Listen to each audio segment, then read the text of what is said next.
Does the person you are with encourage you to read?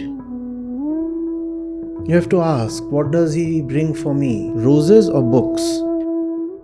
If someone has a stake in making you better, that person will push you towards books. Books are what we all need.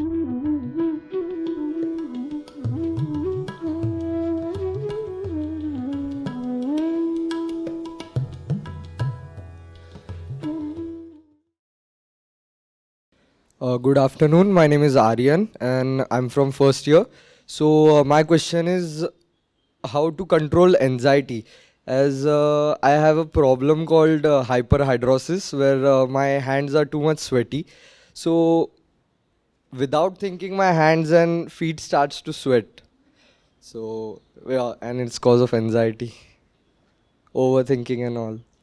See, if the problem is due to a physiological reason, obviously only a medical practitioner can advise best.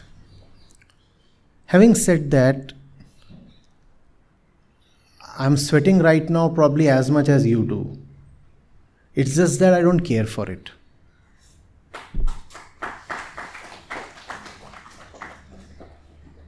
And that ends it. You have no control over what your body does, what circumstances or chance can do. Who can control that, right? You didn't control your birth. You'll also not probably control your death. We do not know when the next earthquake or tsunami might hit us.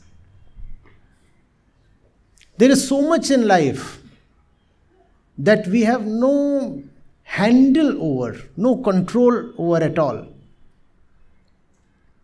But there is one thing we can choose, and that one thing is everything. You can decide what is it you care for and what is it you ignore. If you cannot ignore all the trivia in life, life will enslave you. Are you getting it? There is just so much that can happen to you just randomly. Let it all happen just on the outside. Even the body must be considered an outsider. If something is happening to the body, it is something happening to somebody external. How many of you got COVID infected? Many. Did the virus take your permission? That's how life is. It infects you without your permission. But inwardly, your consent should be everything. The body is an outsider, and the virus can infect it without your permission. But let no virus infect you inwardly without your consent. You have that freedom, that authority over yourself. And you must exercise it. It is possible there is something in your body, in the brain, in the physiology, that causes the condition you named. You can't help it. Maybe it is genetic. Who knows? But is it not in my purview to accord it importance or to willfully ignore it? I'm asking you. Has it not ever happened that you are running a high fever and yet you are engaged in something simply because it is important, simply because you love it? Does it happen or not? In fact, happens with little kids as well. 101 fever. And the little chap is running away to play cricket. 7 years old. And mama is running after him. You stop. He says, no, I have to play. 101 fever he wants to play. Equally, 101 fever, you may decide you are very sick.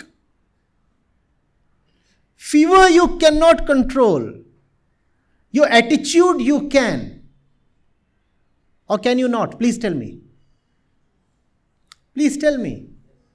And that's everything. If you cannot control your attitude towards the strange things life throws at you, you'll simply be a pitiable slave, controlled by, possessed by situations. Do you want to live like that? Something, anything can come and simply control you. You want that? Do you want that? But then there are things outside the body, there are things inside the body. You know of hormonal changes, you know of mood swings. You know of how heat affects you. You know of how humidity affects you. You know of how food affects you. And these things are happening. Do you want to allow them to possess you? Or do you want to rather lord over them? You say, yes, something is happening in the body. But I don't. I don't care. Don't care. Roger Federer recently retired. One of the reasons why, for me, he will remain the greatest ever is not because he had 20 Grand Slams. Nadal has 22. He'll be the greatest ever because he played a lot in pain and through pain. He was 41 when he retired. And that means a lot.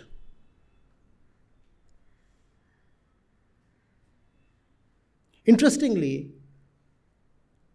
even against Rafael Nadal, most of the matches that he won were after he crossed the age of 33. Federer was losing a lot to Nadal. But the last 8 or 10 matches that they played, Federer dominated. And that was after Federer had crossed the age of 33, 35, 38, 40.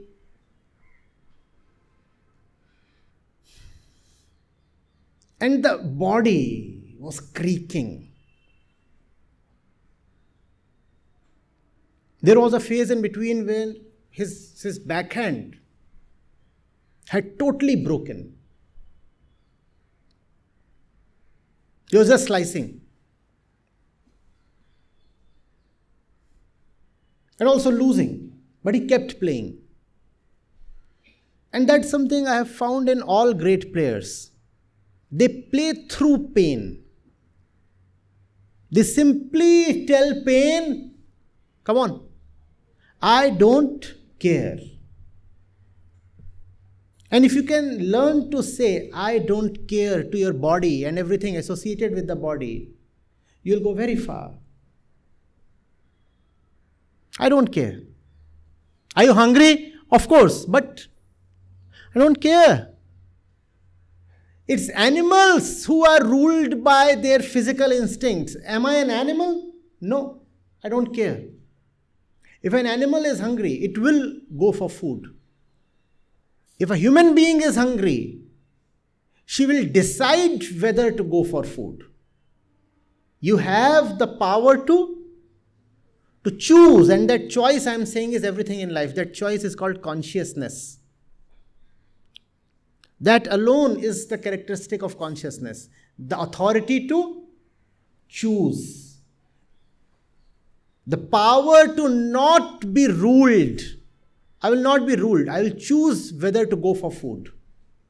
And the body may keep crying for food. I might decide I'm not having anything for 2 days. I'm not having anything. Have you ever seen any animal fasting? We manage to fast because we rule our bodies, and that's why we are human beings. We rule our bodies. The bodies keep saying so many things.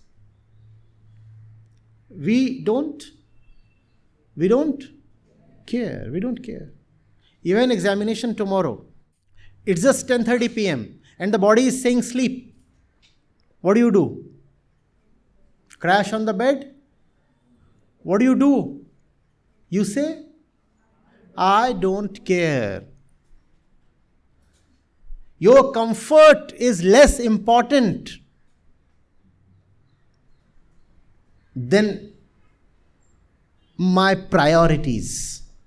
The body is saying, give me comfort. You say, no, something else is more important. Have you watched the movie A Beautiful Mind? Did you see how Nash fights against his own body? How many of you have watched it? It's worth it. Go for it. You must especially. See how he fights against his own body. And that's why he is a great, and that's why the movie is wonderful.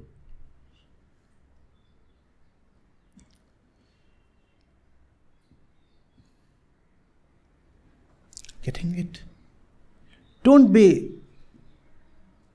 a normal, timid soul. Why did you fall asleep?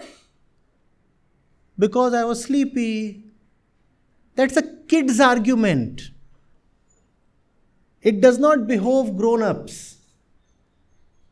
Why did you fall asleep?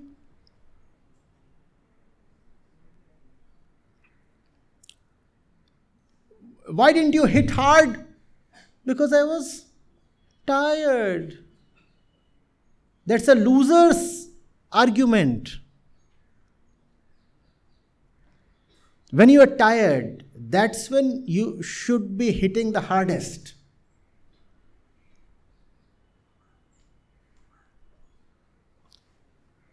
When you are afraid, that's when you should be the boldest.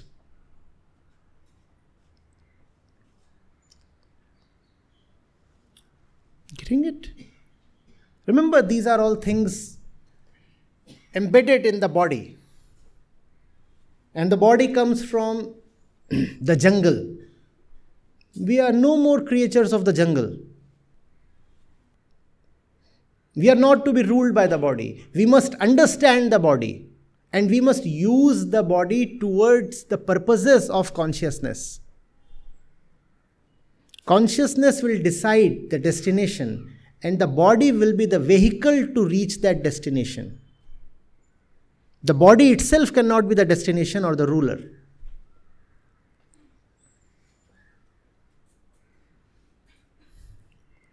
What do you want? To use your body or to be used by the body?